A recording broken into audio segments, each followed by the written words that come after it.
This is my ode to Zeppelin. Oh, we're gonna have an ode to Zeppelin. Ah, la, la.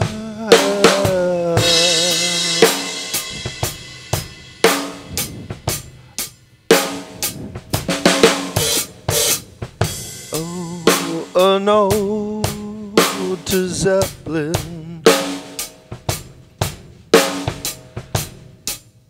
Oh, we love you so.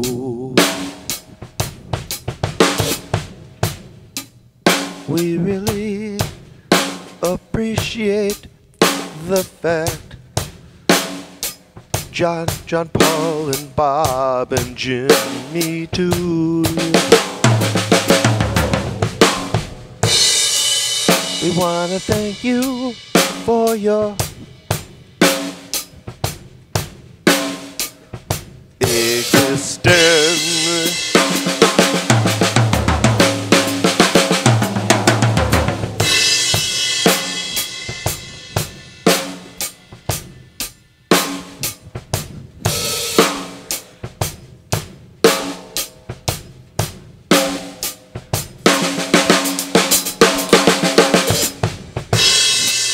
Yes, we do.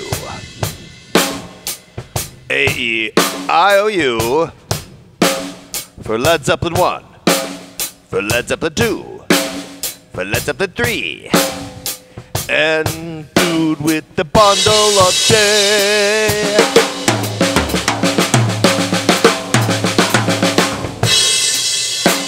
We love ya, and House of the Holy. And presents too.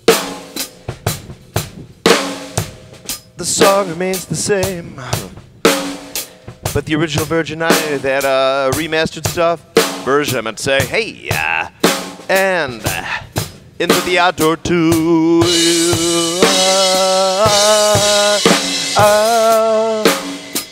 A key change. Oh, that wasn't a key change, it was just a modulation. I'm not sure what you call it.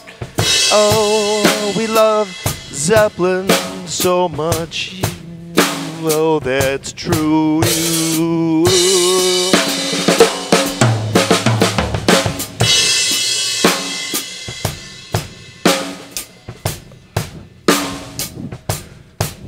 Ow. Sorry. Zeppelin rules. Hey, real fast, Jason Bonham, if you're out there, what we'd really like to do is let's have a documentary called Let's Find Bonham's All His Old Gear. What happened to the Slingerland kit? We know where the thermos are, and thanks to Billy Harrington, the Pokemon drummer, and Paul Thompson for telling us about the depths of those bass drums. Because I can tell you personally, my obsessive compulsiveness about that has been put to rest.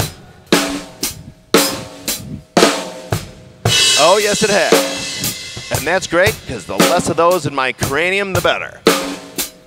But then what about all the green sparkles? Were there 3 green sparkle kits, as Bill Townsend told me 22 years ago? Hey!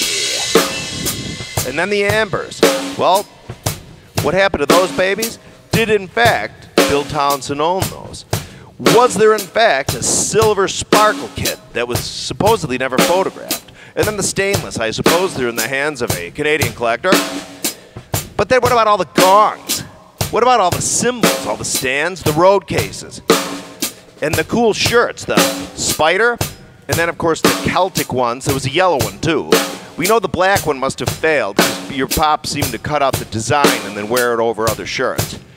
But see, all that stuff is like a treasure trove for we Bonhamites. You know what I'm saying? How many Supras? Indeed. Let's get the secret to your pop's tuning of that snare drum, because no matter what, that man knew how to tune that snare drum. And it was such a revelation when you saw the picture from '75 where he's tapping on the snare drum before the show. I think He's got his Chicago Blackhawks shirt on. It might be at the stadium, but we're not sure because Chicago was a hub. But he has one of his droogs. It doesn't really look like Mick Hinton. Maybe it is, but he's checking the tuning. And God love George Flutis, because that man knows how to precisely tune the snare. Mine's at about 82% accurate. Maybe.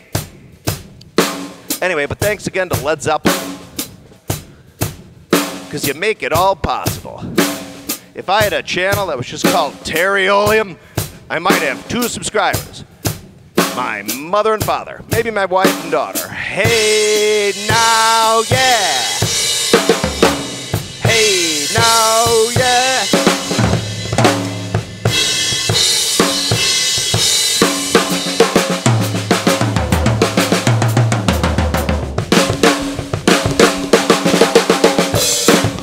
Oh, so back to the thank you, Zeppelin. Maybe, you know, what you could do, maybe there could just be like a few more shows. You don't necessarily have to do it at a huge event. Even if you had sort of like a live at Daryl's. What if you had like a live at Page's? Live at JPJ's? Live at Robert Plant's? And have some guest drummers come in. Oh my God, think about that. You could have a series.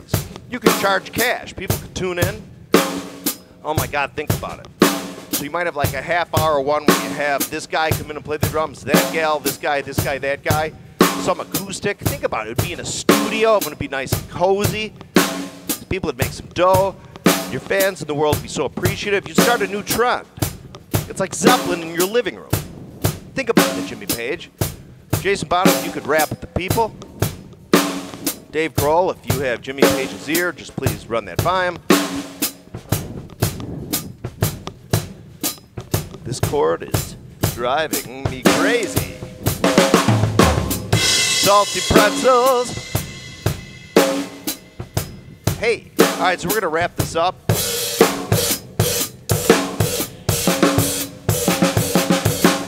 Hey, we're gonna wrap this up. Hey, we're gonna wrap up this song, a note to Led frickin' Zeppelin. Yeah.